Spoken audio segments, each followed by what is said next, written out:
2 tampons may mean my marriage is over. Update. Contemplating every possible source of 2 tampons has been my personal hell for the past few weeks, but I wanted to share an update.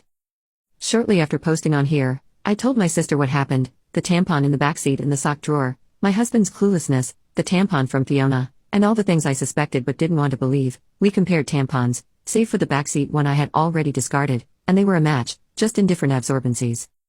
I hadn't left either of them in a place where my husband or daughters would have found them and moved them around. My daughters didn't know what they were or where they had came from. My sister was convinced it was Fiona, either screwing my husband, screwing with me, or both. Direct confrontation of either party still seemed like a bad idea, so she suggested inviting Fiona and her husband over for our Labor Day barbecue. Unfortunately, they already had plans.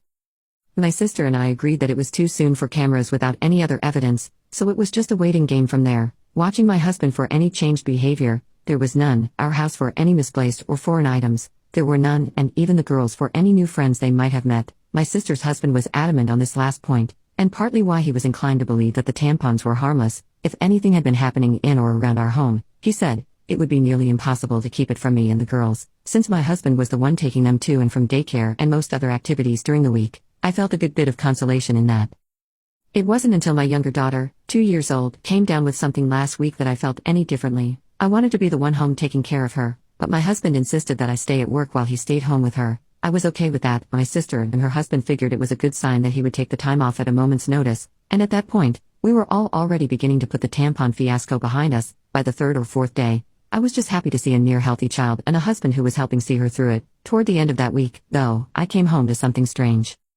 The toddler that I'd left that morning in an old PJ set was now dressed in a onesie I'd never seen before, with a tiny clip in her hair. I can't say I have the sharpest memory, but I have a pretty good sense of what my kids wear on a day-to-day basis, and particularly what kinds of clothes they wear. I'd sworn off the full-length sleep suits with snaps across the front long before we ever had our second. The long snaps are just a pain in the butt, and a no-go for efficient diaper changes. In my opinion, it's just not something I would dress her in, and my husband knows as much. He doesn't plan for, or buy, the girls' clothes, and he certainly doesn't accessorize them, so I was bewildered, and kind of floored at the thought of someone around our sick child without my knowledge.